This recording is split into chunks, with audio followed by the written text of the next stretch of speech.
Family get-togethers at the holiday can spell disaster when some of our relatives include toxic personalities. In this episode, Tara and I share some helpful strategies and perspectives to avoid the people-pleasing trap that's so common this time of year. And the self-help tip is to remember there's no such thing as perfection and learning how to be blessed with accepting things as they are, even when it's not quite what we wish. Thank you for joining us on Breaking Free from Narcissistic Abuse. I'm Dr. Carrie Kerr-McAvoy, a mental health specialist with over 20 years of counseling experience. And I'm Tara Blair-Ball, a certified relationship coach. This is a listener-supported podcast. Please consider becoming a supporter of the show for less than a cup of coffee. You can see a link in the show notes below.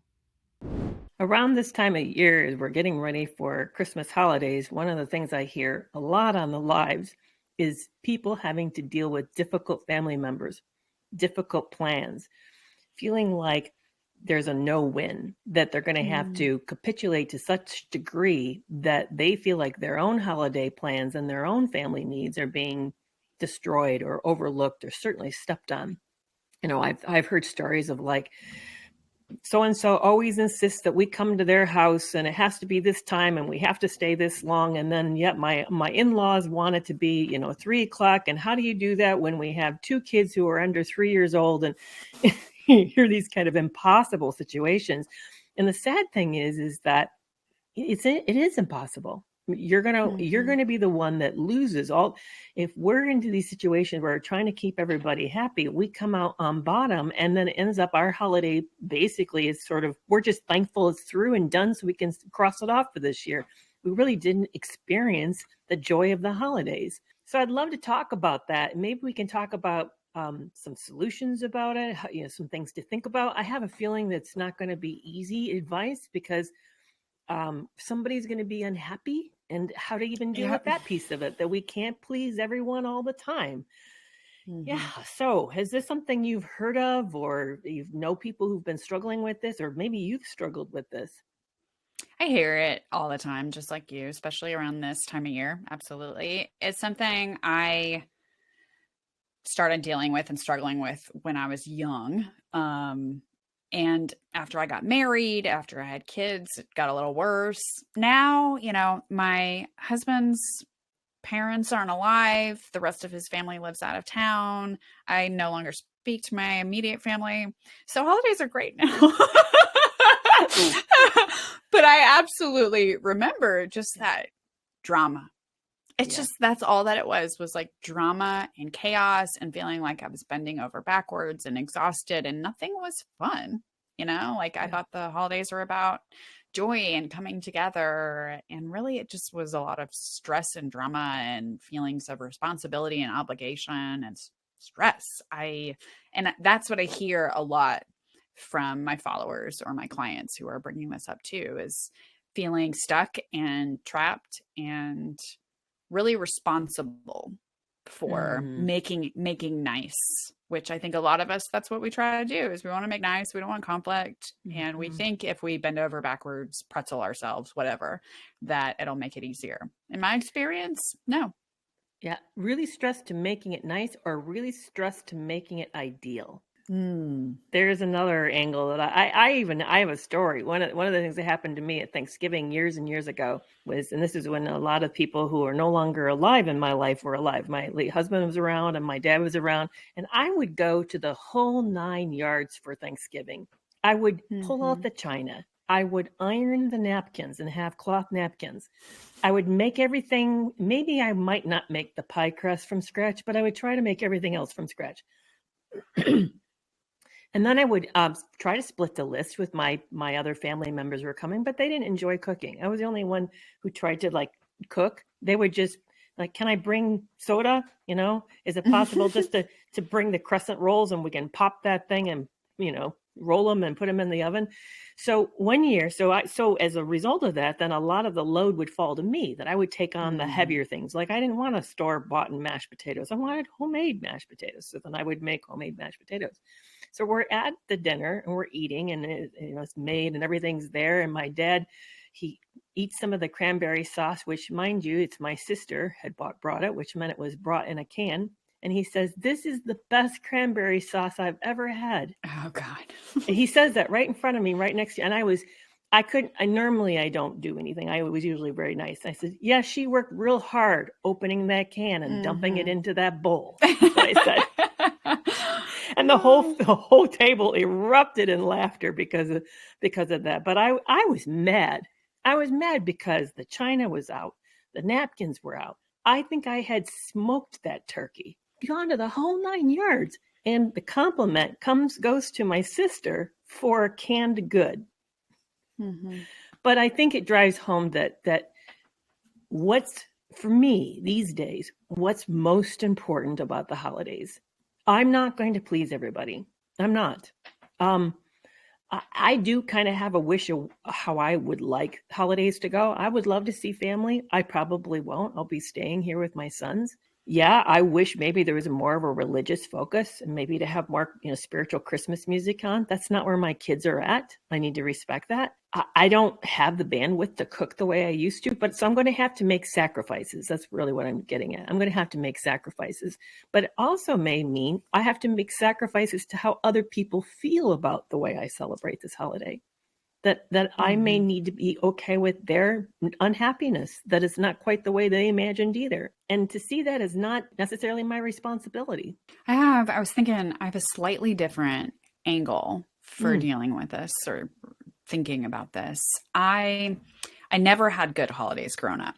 All of them were pretty much tainted growing up. I had a narcissistic mother who everything needed to be about her. And she also had high degrees of, the family needed to look a certain way. So if we were around her family or, going out to dinner or whatever, I could expect that there was going to be something awful, like my mother might kick me under the table or grab my hair and pull it while we're in the car in the parking lot just to make sure I acted right or whatever. So there was a high degree of violence and abuse that often went on around holidays because I'm having to spend so much time around her. You know what I mean? So I was always wanting school to start back. So that would give me a break from her and get away from her, honestly, and get away from these high unrealistic expectations. Like they were extremely unrealistic that, for example, like me and my younger sister we're never going to act out. Come on. We're kids. We're going to act out. Right. And as an adult, I've had to do a lot to sort of reclaim holidays for myself because I, for a long time, just didn't want to celebrate any of them because they had such a negative feeling for me. And when I got married to my now husband, he's always loved Christmas. Christmas is always like he goes above and beyond for Christmas. The first year we celebrated, he went above and beyond. He set up a tree, ornaments, we're taking the kids to go look at Christmas lights. We're visiting Santa. It's this whole thing for like the whole month of December. It's this special thing. And I really struggled with jealousy that my kids got to have a childhood and holidays that I never got. And I really had to work on that because I really desired, and maybe this is where my mom's stuff came in too, but I really desired to sabotage it. I really had to work against that of like, it is okay for my children to have this and what a gift that I'm able to give this to them. And then I experienced so much grief of what me as a little girl didn't get to have, that I never had something that felt good and positive around holidays. And that was something I really had to struggle with and work through. And I think that's one of my greatest gifts of just recovery from these unhealthy relationships is getting to choose how these holidays are and getting to accept that they're not going to be perfect and that they can be a little bit flawed, but at least I'm getting to spend special time with people that I love and have good relationships with and getting to choose that when I felt like I didn't have a lot of choice ever before. Do you have some advice about how to deal with those losses, to deal with the jealousy? I know that I deal with a lot of jealousy too. I know that I probably don't show it. I would love to have grandkids and I would love to be in a relationship and I would love to have more of a traditional looking life. That's very much on my heart and my desire. I don't know if I'll ever have that. And I'm realizing that life is what I make it, that it doesn't have to have these it's not wrong to want these things, but then them in themselves are not the only way to have a good life, the only way to feeling satisfied and content in my life. That it's really what I do in the day-to-day moment that helps me. But it's interesting that you're talking about almost feeling hurt enough that you'd want to sabotage it. So how can someone help turn that into a different direction so that that doesn't happen? I really had to, some of us talk about the inner child, which Yes, I'm not totally into. I know, and you don't hear me do it either. I'm not totally into Yeah, it either. but I had to sort of reframe it similarly in that I get to do for my kids what I wish someone had done for me. And what a gift it is that I'm able to do that, you know. Mm-hmm. And how that wow, it's making me emotional. And how that was kind of its own healing thing. Like, I don't have that reaction today. We've had several wonderful Christmases since then, but that first one was really painful and really hard. And I think when I started to reframe it like that, of thinking someone may not have been there for me growing up, but at least I can be the person Mm-hmm. that should have been there for my kids. So Yeah, they don't have to have the same trauma. They don't right, have to deal with that going right. forward. And I still, I too can deal with other kinds of jealousy. Like my youngest daughter, she's no grandparents. My dad, both of my husband's parents have passed away. My parents have never recognized my youngest daughter. They've never met her. They act like she doesn't exist. And it's really sad that my youngest doesn't have anyone to call grandparents, and that we are literally all that she has. But I can't I can't make that any different. Yeah, I can't. yeah, yeah. No, and my kids don't have a father. Mhm. It's not that they don't have a dad who's out there and not in their life. At least to me, that's even a father. I mean, it's an Right. absent father. It's a shit father, but it's a father. My sons don't have a father, and they don't have grandfather either.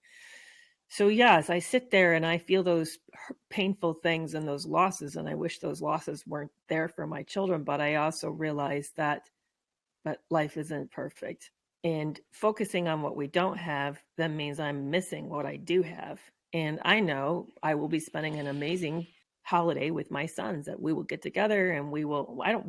My middle one loves to cook, so he'll probably make a brisket and we'll have all Mhm. the trappings around all of that, and it will be a fun day watching stuff and talking and having a really great time.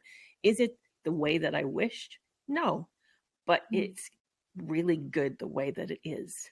And that's what I try to lean into that, really lean into that. I think what's also hard, and because this is the other piece that I hear people talk a lot about, it's what I work hard not to let control me. I mean, it's I could, it does happen, but there are a lot of voices around us of people wanting things in a certain way, and they put a lot of pressure on us to have it be that way, for us to fulfill their expectations, maybe for the same reasons, for their losses or for their insecurities. I work real hard not to let that control me, and that means then I have to do something with their irritation, frustration, or even anger or rage at me for not living up to what they wish they I would do, living up to their expectations. What kind of advice do you have for people around that? I think for me, it's whenever I give into it, I'm being controlled, and it's really not a gift. If I show up somewhere because I have to, then I'm doing so Mhm. resentfully, and I don't see that as a blessing. Certainly not a blessing for me. And how is doing it because they wanted it, even when just they want your body there, they don't really care that you're angry. They just want the body. Mhm. Is that really a blessing? So I don't let it control me. I just don't. I opt out of it. But I know there's a lot of people who struggle doing that, struggle saying no. I found it I think the advice I give for anybody around this is just getting more comfortable with boundaries and the fact that not everyone is going to respond to our boundaries in the best way. For example, my ex-husband and I chose early on to not split holidays with our different families, because at that time I still had communication with my family, and then we had his family as well. Well, it was exhausting having two babies, going from his house, his mother's house, to my mother's house in the same day. So we stopped splitting holidays. We would trade off holidays. And that was not easy in the beginning, especially because I was working against my ex, as well as multiple people who are involved. And I think we ended up later choosing we would host. So we hosted both families at our house, which became possible because we purchased a bigger home. So that made it a little bit easier because it's my fucking house. I tell you when to leave. You would actually tell them when to leave? Oh, absolutely. Absolutely. So, and what was great about it is I would send a list. I was like, here are the items we need. I don't care where you get it from, but please bring these items, pick what you want. And everybody would know what everybody else was bringing.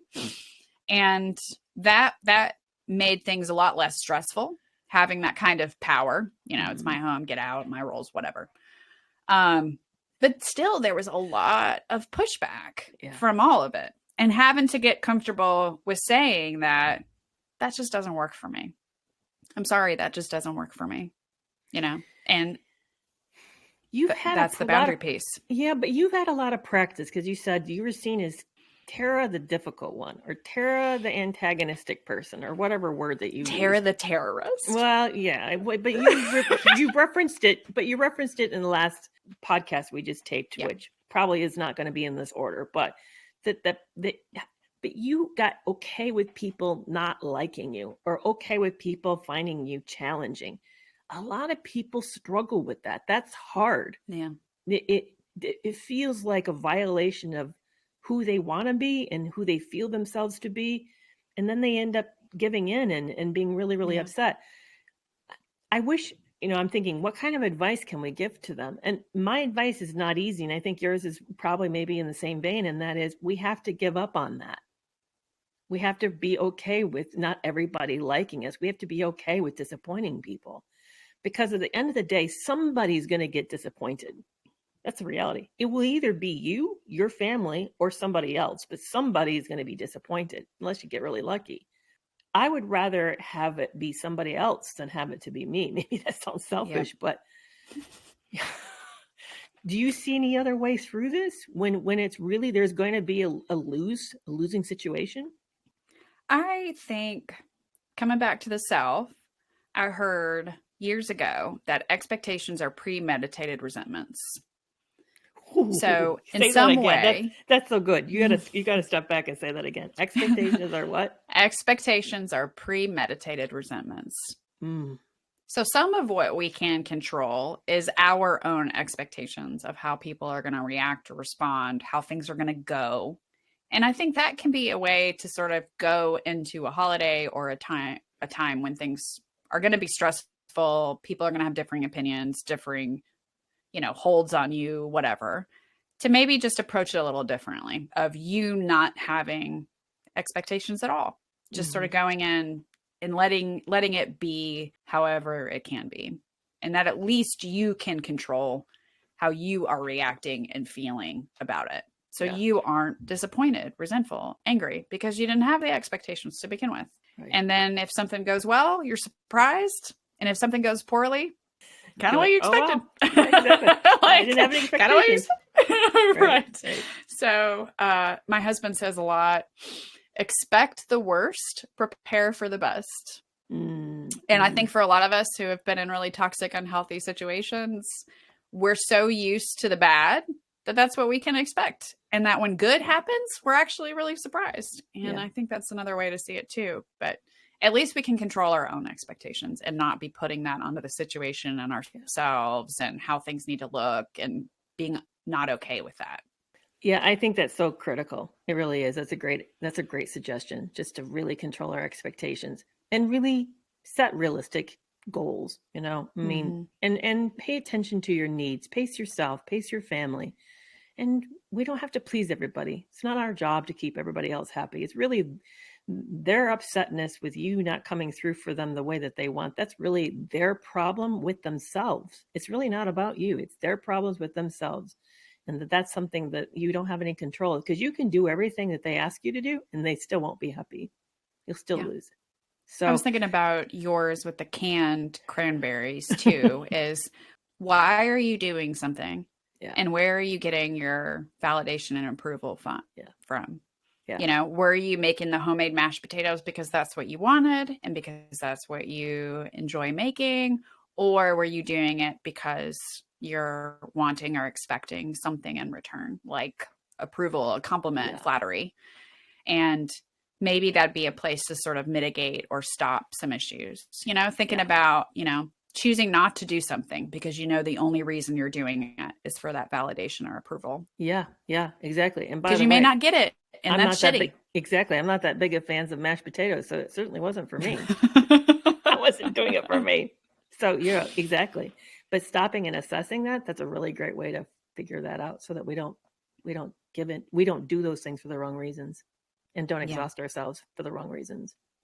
And then I don't need to be any more resentful than I probably am. Exactly. You too, probably. It's like I can Exactly. do that myself just I easily. know. Me too. Like Me too. Holidays can be difficult alone as they are. They don't need to be more complicated. today's self-help tip is realize nothing goes perfectly and address our wish for this so we can accept that things are just going to be perfectly imperfect. They're going to be flawed. They're not going to go according to whatever magical plan that we have. But when we let go of those restrictions or those really high expectations, it can allow us to be more okay with how things just end up happening, which could be perfect in their own way. But if we have our own sort of expectations that we're putting on it in advance, we may ruin it or not even be able to see it or enjoy that because of that. Yeah, I love that. That's such a great idea. Yeah, such a great suggestion. And even the question, even the idea, what is perfect? Really, what, Mm-hmm. I mean, asking yourself, what is perfect? Is it mean no fights, no conflict, or having everything come off without a hitch? Is it having everything taste perfectly? But to focus on what's essential in a holiday. What do Yeah. we really want to get out of this experience? And for me, I know going into it, I want a good community experience. I want to feel like the family's having fun, just hanging out together and taking. I stop and ask myself in these moments, like, just who's in this room and being grateful for the fact that these people are in this room, in this space, because it may never come back this way exactly like this. So absorbing it and soaking it in, that's what I try to do, is just focus on soaking it in instead of looking for some ideal experience. Yeah, I do the same thing. It's just that joy piece, Mm-hmm. that there's a lot of joy in having some good, healthy, safe relationships, even if those relationships aren't quite the way we would want them to be. Like, holidays I spend with just my husband and our children. And sometimes I don't even have all of our children because I share custody with their dad. So trying to make the best of what I do have when I have it. Like this Halloween, I'll have all my kids, and that's going to be super fun. It's really great going around the neighborhood and trick or treating. But Thanksgiving, I won't have two of them. They'll be with their dad. And so it'll just be my husband, me, and our littlest and our oldest. And that's not what I would love, not that I would wish, but it's what I have to accept, for Right. for what it is and making the best of what it is. Yeah, and it is. And by you doing that, it becomes the best of what it is by Yeah. just that shift of focus. It just hit me that we're wrapping up for this year for season 2. And Mm. we're going to be signing off and wishing everybody Merry Christmas and a Happy New Year. And so I want to do a shout out to thank all our listeners for being Yes. a part of this journey with us this year, for the changes that we've made. And it's been so much fun to do. Thank you to you, Tara. It's been a joy to have you on this year and to do this together. And so I just want to wrap up 2023 with a lot of gratefulness. I'm very, very grateful. Oh, just the hairs went up on my arms just thinking Mm, about the end of 2023. Time has yeah, flown by. I But also know. this has been such an amazing year. It Like, has been. and you don't need to thank me for coming on. Like this was you started this, Yeah, and well, we we've made it something really cool we have. together, and I'm really excited to see what we'll do for 2024. Me too. Me too. So Merry Christmas to everyone and Happy New Year. Mm-hmm. Or happy holidays, because I got a Exactly. lot of Jews. Exactly. Yeah, exactly. Thank you for joining us today. Have a question or comment? Email us at hello@breakingfreewithcarrieandtara.com. If this episode's been helpful, consider becoming a supporter. And if you haven't yet, make sure to follow us at Breaking Free from Narc Abuse on Instagram, YouTube, and Facebook. We'll see you back here next time.